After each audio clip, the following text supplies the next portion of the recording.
ہم نے ایک بابری مسجد کو کھویا، اب دوسری مسجد کو ہرگز نہیں کھوئیں گے، یاد رکھیں۔ اور فرقہ پرست طاقتیں صرف بی جے پی نہیں ہے، اس میں کانگریس بھی ہے، عام آدمی پارٹی بھی ہے، سماجوادی پارٹی ہے، یہ سب یہ چاہتی ہیں کہ مسلمان صرف گھر میں مسلمان رہے، جب گھر کے باہر رہے نکلے تو مسلمان نہ رہے۔ تو بھارت کے پردھان منتری نے من کی بات میں کہا تھا کہ کبھی کبھی مزاح کرنا چاہیے۔ مجھے لگتا ہے کہ یہ جو تاج محل کے نیچے جو کمروں کی بات ہو رہی ہے، گیان واپی کے نیچے کیا ہے دیکھنے کی بات ہو رہی ہے، وہ اصل میں یہ ہے کہ پردھان منتری کی ڈگری تلاش کر رہے ہیں، entire M A political science. Degree تو ملتی نہیں ہے، تو بولے نہیں تاج محل کے نیچے ہوگی۔ بھائی بھارت کا پردھان منتری تاج کے نیچے ہوگی۔ پردھان منتری سیریس مت لیجئے، دل پہ مت لیجئے، ورنہ پھر کوئی انکاؤنٹر ہو جائے گا۔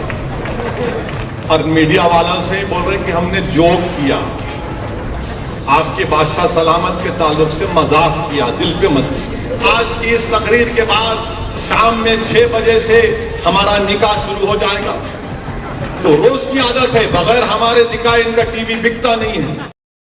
اللہ کے رسول صلی اللہ علیہ وسلم نے ارشاد فرمایا کہ مجھے بہت ستایا گیا اور میرے بعد کسی کو اتنا نہیں ستایا جائے گا۔ تو ہم کو اپنے حوصلوں کو بلند رکھنا ہے۔ یہ سمجھیے کہ یہ جو نظارے آپ اور ہم دیکھ رہے ہیں کہ کسی کا ہاتھ کٹا ہوا ہے مگر اس کی دکان کو اس لیے توڑ دیا گیا کیونکہ اس نے پتھر پھینکا ہے، یہ بھی ہم دیکھ رہے ہیں۔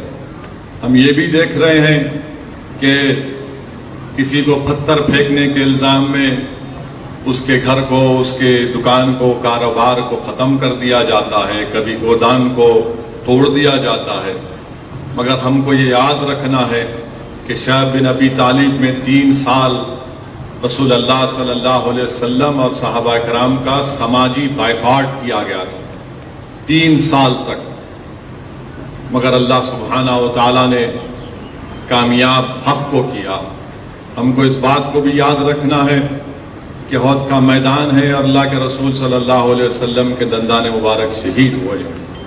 ہم کو اس بات کو یاد رکھنا ہے کہ خندق ہے اور رسول اللہ صلی اللہ علیہ وسلم نے اپنے پیٹ مبارک پر 2 پتھر باندھ لیے۔ ہم کو اس بات کو یاد رکھنا ہے کہ کعبے کا صحن ہے جس میں مبارک پر اونٹ کی اجڑی ڈالی گئی۔ ہم کو اس بات کو یاد رکھنا ہے کہ کعبے اور مکے کی سرزمین پر حضرت بلال کو تکالیف دی گئی۔ ہم کو اس بات کو یاد رکھنا ہے کہ حضرت سمیہ کو ابو جہل نے نیزہ مار کر شہید کر دیا۔ ہم کو اس بات کو یاد رکھنا ہے کہ جنگ بدر کا ذکر مفتی اسماعیل صاحب نے کیا کہ کیسے اللہ سبحانہ و تعالیٰ نے جن کے پاس پہننے کو کپڑے نہیں تھے، جن کے پاس کھانے کو کھانا نہیں تھا، اللہ نے کمزوروں کو طاقتوروں پر غالب کیا، ان کو کامیاب کیا۔ ہم کو ہرگز اس بات کو نہیں بھولنا ہے کہ کربلا کا میدان ہے، یزید ہے، اور اللہ نے نواز رسول امام حسین کو کامیاب کیا۔ میرے عزیز دوستوں اور بزرگوں، آج موجودہ ملک کے حالات کا اگر ہم جائزہ لیں گے تو صرف ہم کو اپنے ہمت اور حوصلے کو بلند رکھنا ہے، صبر سے کام لینا ہے، اور ان باطل طاقتوں سے ہم کو بالکل ہمت کے ساتھ اور صرف اللہ سے ڈرتے ہوئے، ان سے ڈر کر نہیں بلکہ صرف اللہ سے ڈر کر ان سے مقابلہ کرنا ہے جمہوری طریقے سے، اور اللہ ہم کو کامیاب کرے گا۔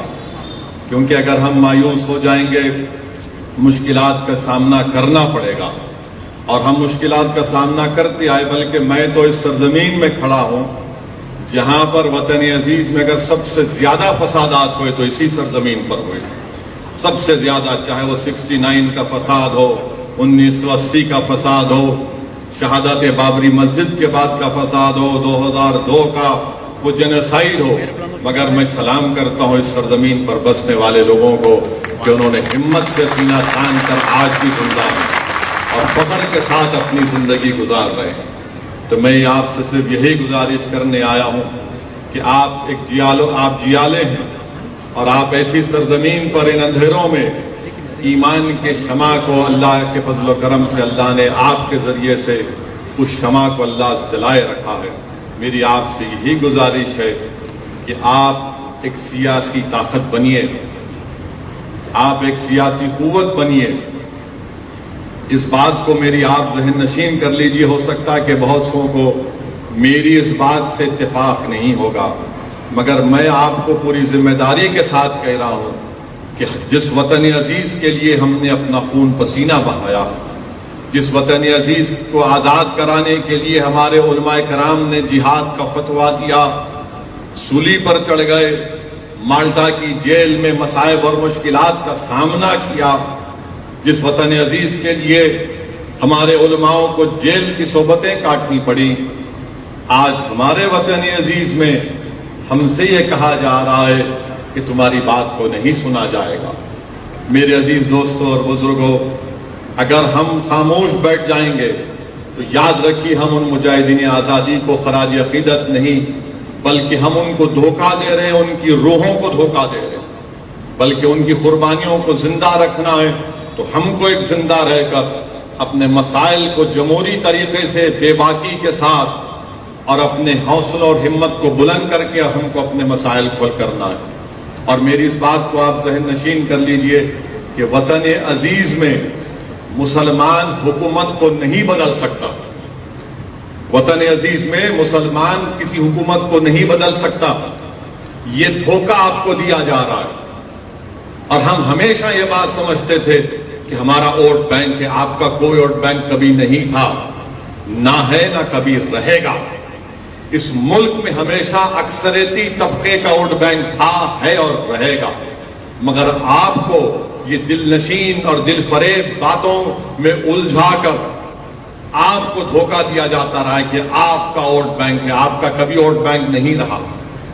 اس بات کو آپ سمجھیے، حکومت کو ہم نہیں بدل سکتے، اگر بدل سکتے تو بھارت کی پارلیمنٹ میں اتنے کم مسلمان رکن پارلیمان کیوں منتخب ہو کر آتے ہیں؟ اگر حکومت کو بدل سکتے تو پھر سرزمین گجرات سے آخری مرتبہ ایک مسلمان رکن پارلیمان کب ہوا تھا اور کیوں نہیں جیتا؟ اور اگر ہم حکومتوں کو بدل سکتے تو پھر بابری مسجد کی جگہ کورٹ کا فیصلہ بھی آ گیا، اب گیان واپی کا مسئلہ شروع ہو گیا۔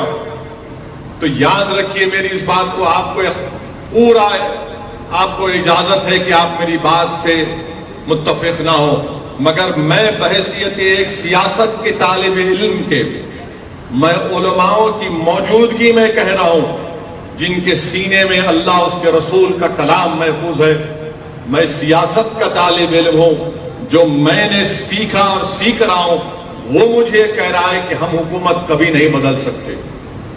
ہو سکتا ہے کہ اس کے بعد لوگ کہیں گے کہ یہ اس نے نئی بات کر دی، کہ سچائی میں آپ سے کہہ رہا ہوں، آپ اپنے نمائندوں کو کامیاب کریے، اپنے متحدہ اپنی طاقت کے ذریعے، اتحاد کے ذریعے دلت طبقوں کو ساتھ لے کر، کمزور طبقات کو ساتھ لے کر، آج بھی یقیناً ہمارے وطن عزیز میں ایسی ہمارے ہندو بھائی ہیں جو گاندھی مولانا آزاد کے پیغام کو سمجھتے ہیں، جو آج بھی صحیح معنوں میں اس ملک کی خوبصورتی کو سمجھتے ہیں۔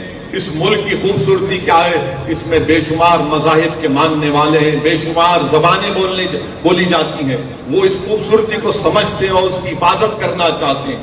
مگر یاد رکھیے، اگر آپ اسی بات میں چلے جائیں گے کہ حکومت کو بدلنا، نہیں بدل سکتے آپ، بلکہ آپ تو گواہ ہیں اس سرزمین پر، یہاں 27 سال سے ایک ہی جماعت بی جے پی کامیاب ہوتی آ رہی ہے، یہی کامیاب ہوتے آ رہے ہیں۔ تو میرے عزیز دوستوں اور بزرگوں، میری آپ سے ایک ادباً گزارش ہے، آپ اتفاق مت کریے، مگر میری اس بات پر ذرا سوچئے، میری اس بات پر سوچئے، اگر اس میں سچائی ہے تو آپ میرا ساتھ دیجئے، اگر آپ کو لگتا ہے کہ اسد الدین اویسی لفاظی کر رہا ہے تو آپ اس کو مسترد کر دیجئے، مگر میرا ماننا یہ ہے کہ آپ اپنے ووٹ سے، اپنی سماجی سوجھ بوجھ سے، اپنے اثر و رسوخ سے آپ اپنے نمائندوں کو کامیاب کر سکتے۔ یہی بات میں آپ کو کہنے آیا ہوں، یہی بات میں آپ سے گزارش کرنے آیا ہوں، اور آپ کو یہ بھی بتانے آیا ہوں اور حکومت کو بھی یہ بتا رہا ہوں کہ ہم نے ایک بابری مسجد کو کھویا، اب دوسری مسجد کو ہرگز نہیں کھوئیں گے، یاد رکھیں۔ تم نے مکاری اور عیاری سے انصاف کا قتل کر کے تم نے ہماری مسجد کو ہم سے چھینا، اب دوسری مسجد نہیں چھین پاؤ گے، یاد رکھو۔ اب ہم تمہاری ان باتوں کا بھروسہ نہیں کرنے والے کہ ہم بچائیں گے، نہیں تم نہیں بچاؤ گے، اب ہم بچائیں گے اپنے مساجد کو، اپنی تہذیب کو انشاءاللہ۔ جو لوگ آ کر مجھ سے کہتے ہیں کہ نہیں نہیں ہم ہیں، تم نہیں ہے، تم کبھی ہمارے ساتھ نہیں تھے، تم تو ہمارے جنازے جب آتے تم آ کر دو دکھاوے کے آنسو بہا کر چلے جاتے ہو، اور اس کے بعد ہماری بربادی کے افسانے کوئی لکھ کر کوئی کتاب لکھ دیتا ہے، کوئی مضامین لکھ دیتا ہے، اس کو کوئی ایوارڈ مل جاتا ہے۔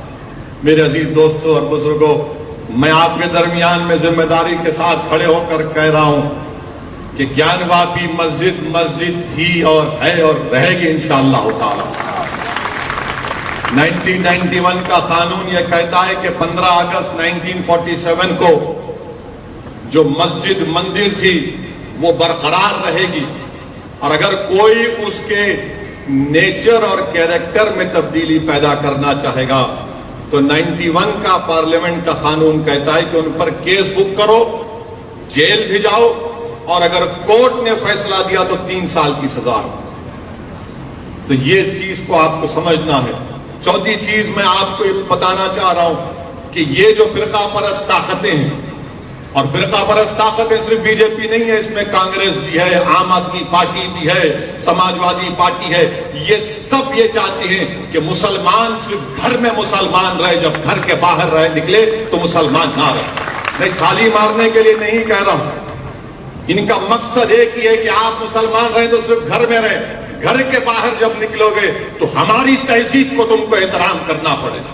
اس ملک میں میری اور تمہاری تہذیب نہیں ہے، اس ملک کی خوبصورتی ہے کہ اس کا کوئی مذہب نہیں ہے، اس ملک کی طاقت یہ ہے کہ اس کی کوئی تہذیب نہیں ہے، مگر یہ طاقت یہ چاہتی ہیں کہ جب آپ گھر سے نکلیں تو اپنی تہذیب کو، اپنی پہچان کو، اپنی شناخت کو چھوڑ کر نکلیں۔ یہ بھارت کا سمویدھان، بھارت کا آئین اس بات کی اجازت دیتا ہے کہ آپ اپنے کلچر پر چلیں۔ اگر کوئی پوچھے گا کون سی آرٹیکل ہے سمویدھان کی، تو بھارت کا سمویدھان جس کو امبیڈکر نے بنایا وہ آرٹیکل 29 ہے۔ تو ہم اپنی تہذیب کو، اپنی شناخت کو برقرار رکھیں گے، گھر میں بھی رکھیں گے، گھر کے باہر بھی رکھیں گے۔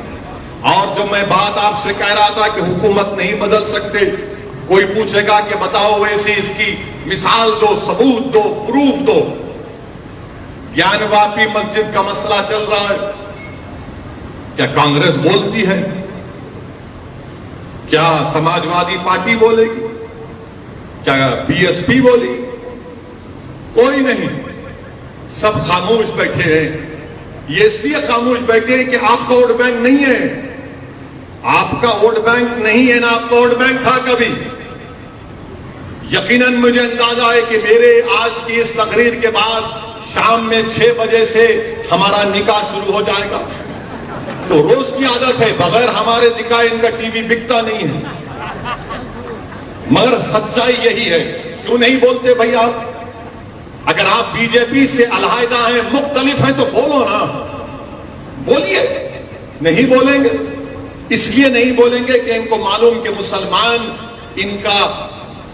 ان کو ہم نے مسلمانوں کے ذہنوں کو خرید لیا سمجھتے، ان کو صرف ڈراؤ اور ان سے صرف کہو حکومت بدلنا ہے، حکومت بدلنا کہ اگر چیف منسٹر کسی کو بننا ہے، کسی کو پردھان منتری بننا ہے تو اس کو بھارت کو بچانا ہے۔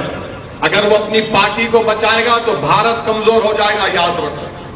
اگر بھارت کو مضبوط رکھنا ہے تو یہاں پر بسنے والے ہر شخص کو عزت کی زندگی کے ساتھ جینے کا موقع ملنا چاہیے۔ یہ کیسے ہو سکتا ہے کہ جس کا ہاتھ کٹا ہوا ہے اس کے آپ دکان کو توڑتے ہیں، جو 75 سال کا بوڑھا ہے اس کو مار مار کر کہتے ہیں کہ تم نے پتھر پھینکا؟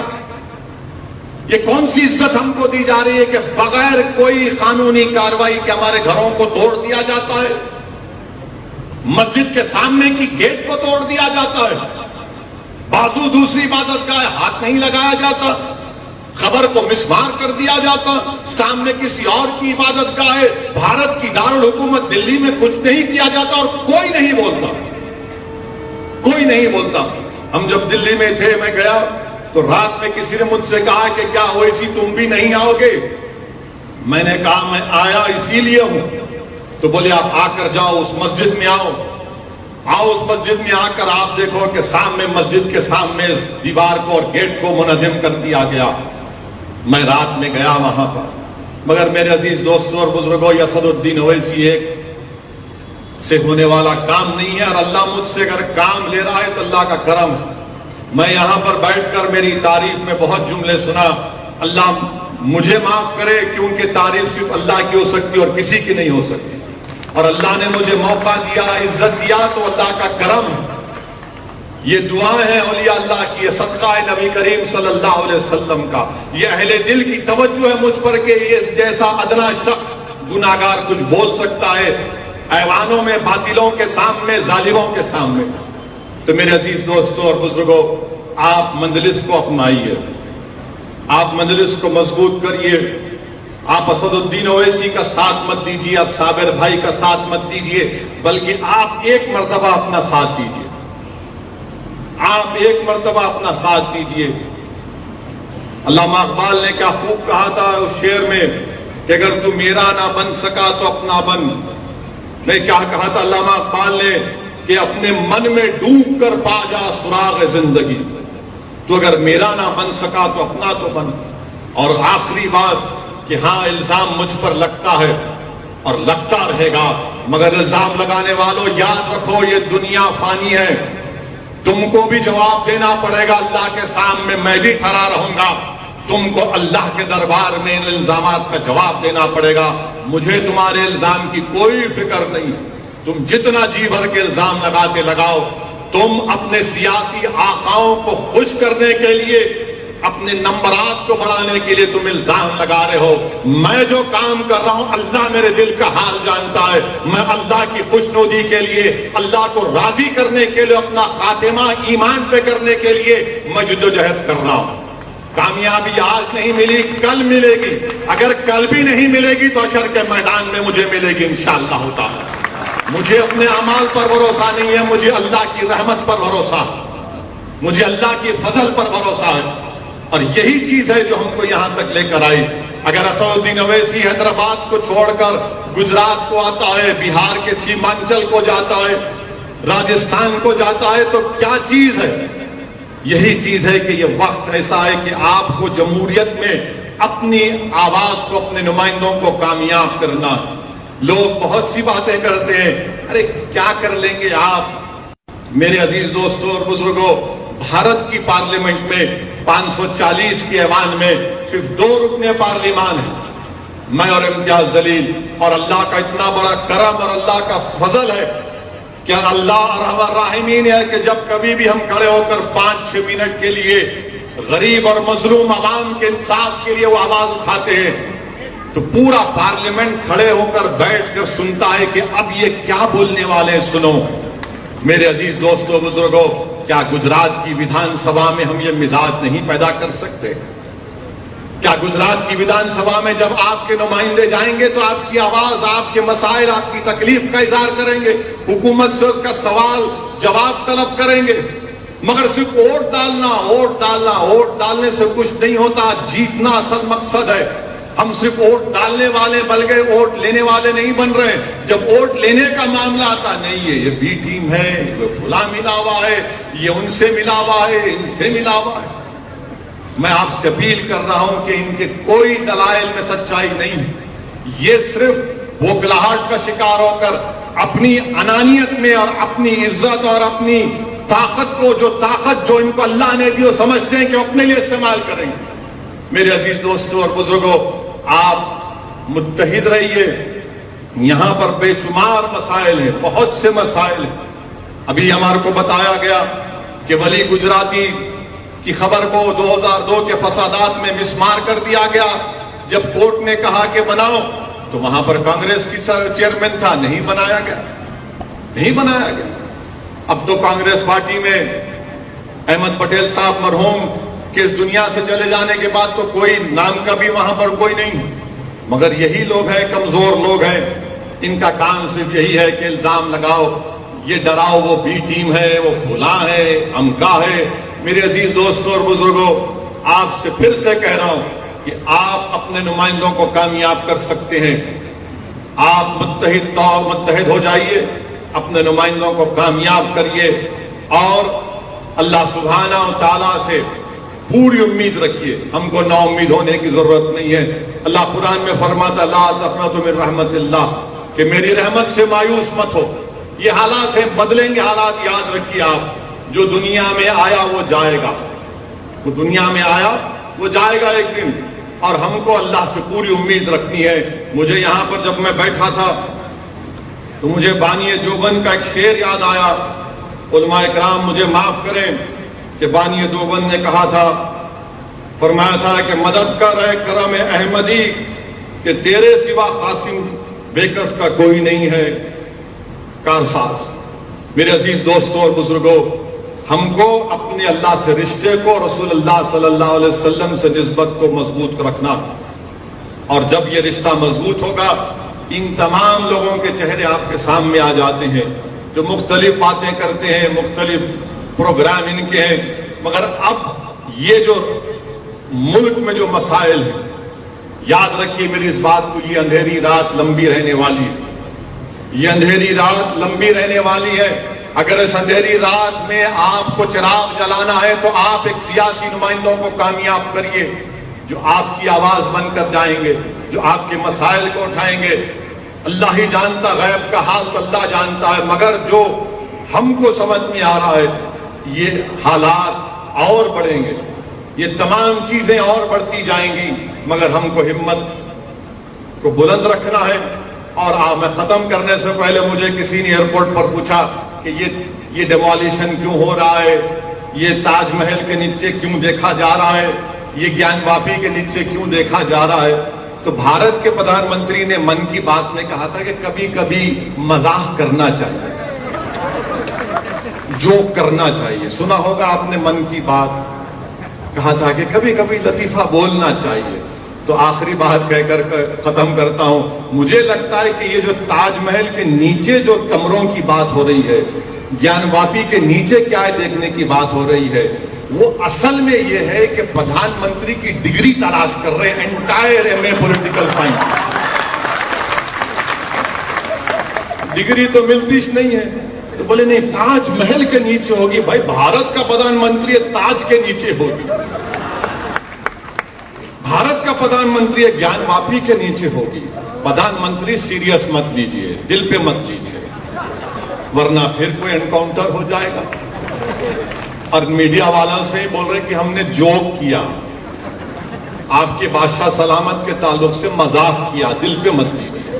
تو بہرحال میرے عزیز دوستوں اور بزرگوں، علماء کرام، آپ کا بہت شکریہ، اور میں حبیب صاحب کا بھی بہت شکریہ ادا کرتا ہوں۔ اور اللہ سے میں جب پچھلے رمضان میں آیا تھا، ہمیں اسی رمضان میں، تو مجھے صابر بھائی نے بتایا کہ مولانا حبیب صاحب کو اللہ نے موقع دیا کہ وہ رمضان میں غریب مستحق لوگوں کی بے انتہا مدد کرتے ہیں۔ میرے اللہ سے دعا ہے کہ اللہ سبحانہ و تعالیٰ آپ سے اور کام کرے اور خوب آپ مدد کریں، اور اللہ آپ کی حفاظت فرمائے، اللہ آپ کے تمام ساتھیوں کی حفاظت فرمائے، اور اسی طریقے سے آپ کام کرتے جاری رکھیں۔ آپ کا پھر سے بہت بہت شکریہ حبیب صاحب۔ السلام علیکم ورحمۃ اللہ۔